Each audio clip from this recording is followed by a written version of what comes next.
CulperSpyRing and the importance of Washington spies during the American Revolutionary War. In colonial America during the Revolutionary War, George Washington was and still is considered one of the best leaders in wartime history. However, Washington faced a seemingly insurmountable obstacle when facing the strongest military in the world in Great Britain. In the early onset of the war, Washington faced Great Britain without any knowledge of their plans or whereabouts. This all changed when he formed a secret group of spies to help gain an advantage on the British military. The group was known as the CulperSpyRing. The CulperSpyRing was established by Washington through a man named General Benjamin Talmadge in a small New York town called Setauket. Washington's spies became paramount in the success of the colonial army because he pushed his intelligence officers to determine more than just strictly military intelligence, tactical information regarding enemy fortifications and movements, but to engage in counterintelligence and play the role of intelligencer themselves. That is, intelligence officers and their spies had to cross-check information, kidnap valuable persons, live among the enemy, use deceptive disinformation, and employ their own agents outside his direct command. This willingness to allow his intelligence officers to work freely led to the CulperSpyRing. While the CulperSpyRing was not only chain of spies Washington used, they would become the best source of intelligence for the colonial army during the Revolutionary War. Furthermore, they would also prove to be more successful than any of the British spies. Ultimately, the spy ring would help Washington in beating the British in the Revolutionary War. The need for this group to be incredibly secret was undoubtedly imperative, as it became increasingly evident through the course of the war that Great Britain had somehow gained intelligence on the Continental Army throughout their own spies. The importance of the CulperSpyRing to the history of a free America goes hand in hand. Without many of the spy ring's accomplishments, the Revolutionary War would have probably ended up with a British victory. The spy ring is credited with helping Washington figure out British movements, British plans for attack on certain cities, and even helped expose the conspiracy taking place with Benedict Arnold. Furthermore, some historians say that without the CulperSpyRing, the American and French alliance may have been destroyed because of the knowledge the spy ring was able to obtain. The CulperSpyRing is considered as one of the best intelligence divisions in American history and led to one of the most important organizations in the American government today, known as the Central Intelligence Agency. This project, through secondary sources and through secret letters from Washington to his spies, and from his spies back to him, will answer several questions. First, how was the secret group formed without the British knowing? Who was in it? Second, what were the dangers of being a spy? Third, what type of information was the CulperSpyRing able to uncover? And furthermore, what pieces of information helped Washington the most during the war? Fourth, how did the CulperSpyRing operate? How did they get their information? And lastly, most importantly, what was the overall impact the colonists who formed the CulperSpyRing had? Were they in all more important than Washington himself in defeating the British military? So how was the CulperSpyRing formed? In a time when winning the Revolutionary War looked dismal for the American Continental Army, George Washington had an idea to form a spy ring in the center of New York City where the British Army was headquartered. In 1778, Washington ordered a then unknown politician named Benjamin Talmadge to carry out this task. In his orders, Washington told Talmadge to take all precautions that this ring would be extremely secret. Talmadge recruited 7 other colonists around the New York area to become members. This group became known as the code name Samuel Culper and included a total of approximately 20 colonists. However, 8 members are considered the most important. Those are Benjamin Talmadge, Caleb Brewster, Abraham Woodhull, Robert Townsend, Austin Rowe, Anna Strong, James Lafayette, and an intelligence officer only known as Agent 355. So who were these people? Benjamin Talmadge from Litchfield, Connecticut, attended Yale University, where one of his classmates was Nathan Hill, who would also later become a spy on his own during the American Revolution. There is little known about Talmadge's early life. However, Talmadge joined the military with the rank of lieutenant in 1776 and would later become a captain. Prior to being recruited to join CulperSpyRing, Talmadge and his regiment were tasked with the patrolling and scouting neutral grounds in and around the area of Valley Forge. Talmadge was regarded as the leader of the CulperSpyRing and at many times had direct correspondence with George Washington himself. Caleb Brewster, a descendant of the Mayflower passenger William Brewster, was born in 1747 in Setauket, New York, and prior to the Revolutionary War was a whaler on a merchant ship that traveled from America to Great Britain. In 1776, Brewster joined the Army and was appointed first lieutenant and quickly climbed the ranks of the Continental Army to become captain lieutenant. He had numerous encounters with the British, including the Battle of Setauket in his hometown. Brewster was recruited by Talmadge because of their collaborative efforts in capturing Fort St. George at Mastic, where Talmadge, using numerous regiments including Brewster's, successfully overtook the British at his heavily guarded fort. Unfortunately, there is very little known about Abraham Woodhull before his recruitment to join the CulperSpyRing. What we do know is that Woodhull was the son of local patriot judge. He was a native farmer in Setauket, New York, who at the time of the Revolution was taking care of his elderly parents by selling his produce to the British in New York. To get his produce to Britain, Woodhull had to pack it into a boat and sail across the Long Island Sound. Colonists who supported the revolutionary cause saw this as aiding the enemy and deemed it an act that should face jail time. In 1778, Woodhull was caught selling goods to the British and sentenced to jail. However, to his surprise, he was released before serving his entire sentence. Shortly after his release, he was approached by Benjamin Talmadge. Talmadge wagered with Woodhull and said that in return for his release from jail, Woodhull could work for the Continental Army and gain important intelligence. When Woodhull would sell his goods to the British in New York, he would report back and give pivotal intelligence of what the British were planning. Woodhull was to become the most important operative for the CulperSpyRing, as he was essential in gathering information directly from the British. In order to keep his identity safe, Talmadge gave Woodhull the alias Samuel Culper, Jr. Robert Townsend was a local dry goods merchant and owner of a tavern in Setauket. Since Setauket was not very far from the British headquarters of New York, British soldiers would often frequent his tavern for food and beer. It is unknown as to whether the British soldiers directly spoke with Townsend, giving him intelligence, or if they would speak in an inebriated manner. However, these soldiers became regulars and shared a great deal of information about the British locations and plans with him during the Revolution. Woodhull and Townsend were in direct communication throughout the Revolutionary War, as they both lived in Setauket. In fact, all of the intelligence was given to Townsend, who would then report it to Woodhull. In order to keep his identity safe, Townsend was given the alias Samuel Culper, Jr. Austin Roe was another tavern owner. However, unlike Townsend, Roe gained his intel by traveling to New York City. He would use his position as tavern owner to justify his trips into New York, where he would buy supplies he needed for his tavern. While buying supplies, Roe would gather intel about the British and report back to Woodhull. Anna Strong was the only known female member of the CulperSpyRing. She was a native to Setauket. Strong did not directly gain any information from the British, but was pivotal in the spy ring, as she was used to alert Woodhull if any of the informants had information. Furthermore, once the British started to figure out that there were Patriot spies, they started to question single males. Woodhull and Strong would pretend that they were married to avoid being questioned. Essentially, Strong played a pivotal role in keeping Woodhull from being exposed. James Lafayette was born slave in Virginia, thus nothing is known about his childhood. Since Lafayette was of African descent and faithful to the patriotic cause, he willingly joined the CulperSpyRing. Washington used Lafayette to pretend he was a runaway slave and get the British to trust him, which they did. In fact, the British believed that they were actually using Lafayette as their own spy. However, Lafayette was secretly reporting to Washington and falsifying records to the British.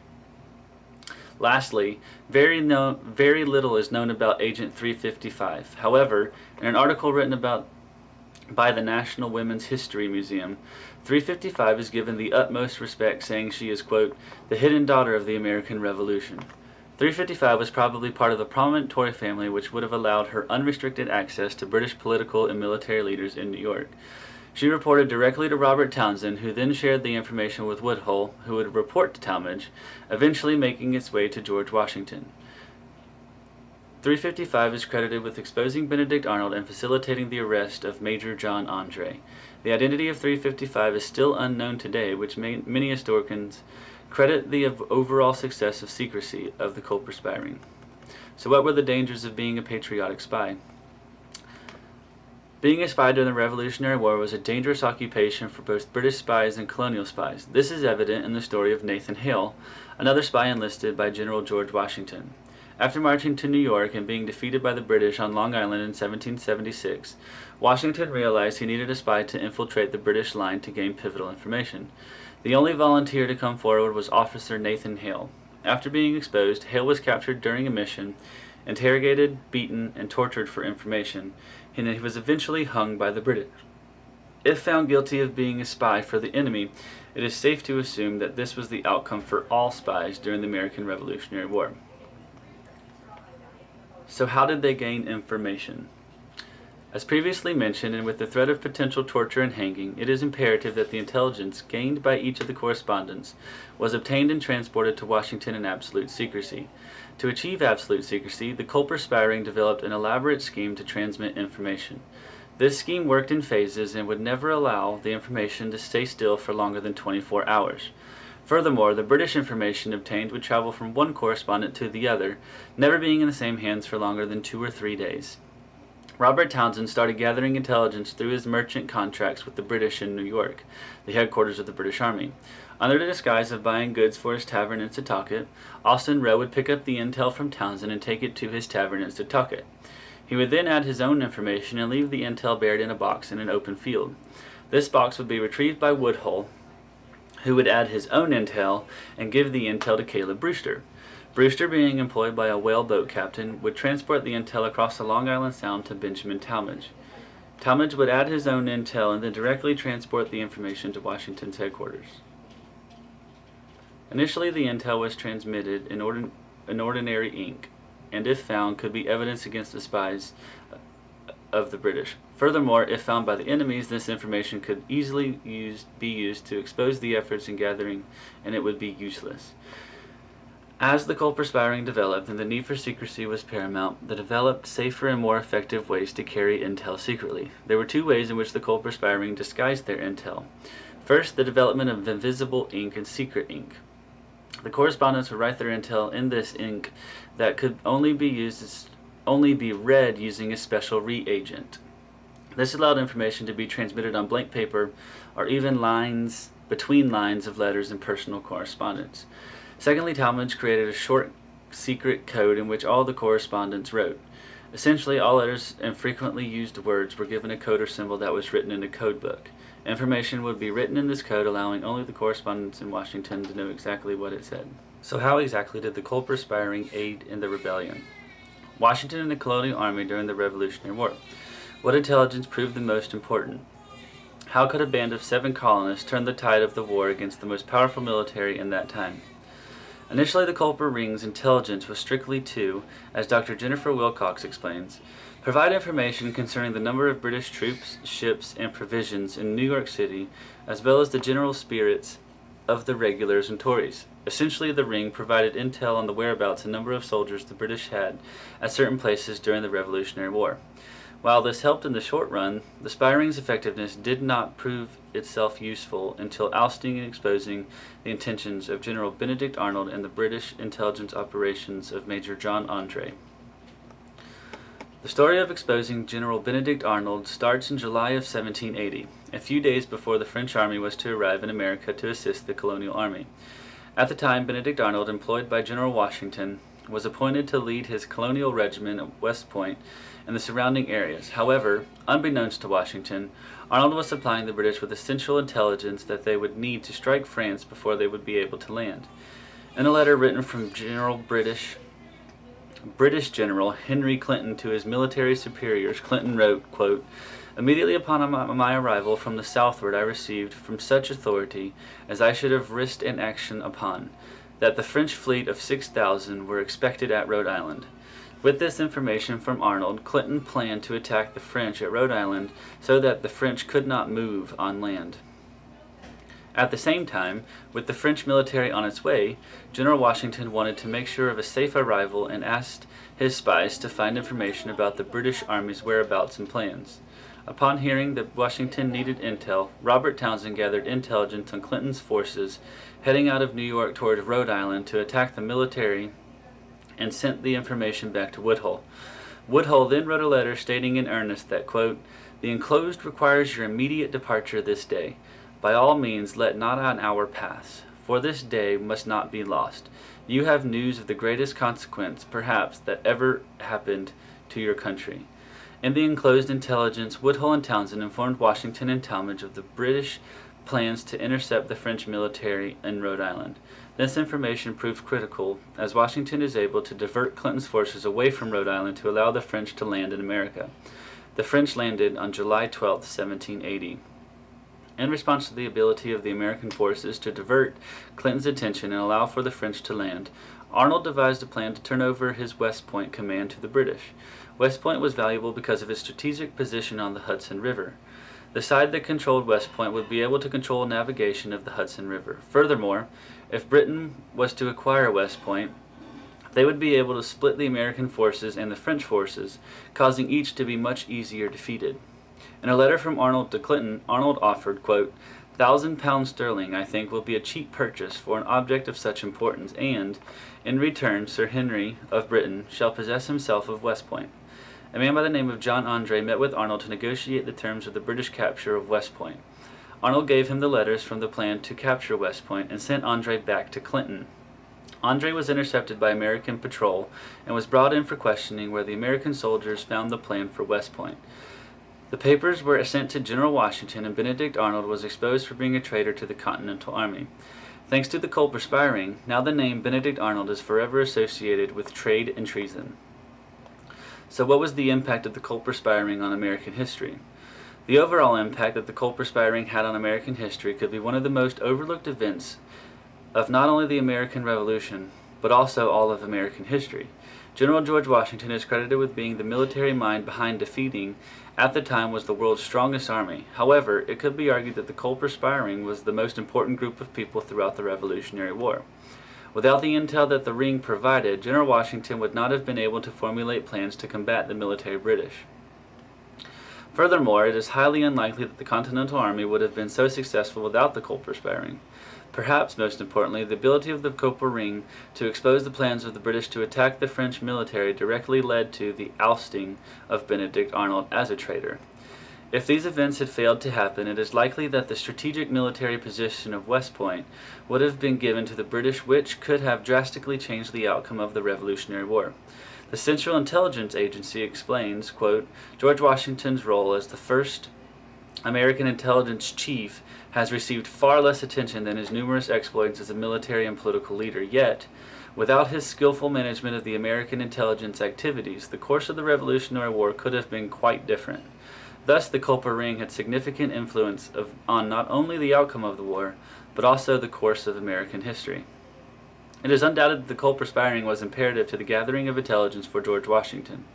Therefore, the question is raised, was the CulperSpyRing more important to the American Revolution than General George Washington himself? Considering other events surrounding the Revolutionary War, most historians would argue that the SpyRing was not more important than General Washington because of one simple fact. The CulperSpyRing was the idea and was created by Washington. Without Washington's military expertise in creating spy groups, the CulperSpyRing would have never come to fruition in the first place. Furthermore, George Washington's maneuvering at Saratoga and in turn the ability of his advisors to gain an ally in France proved to be the turning point of the war. The CulperSpyRing had nothing to do with either the victory of Saratoga or gaining the French alliance. Thus, Washington proved himself more valuable than the CulperSpyRing.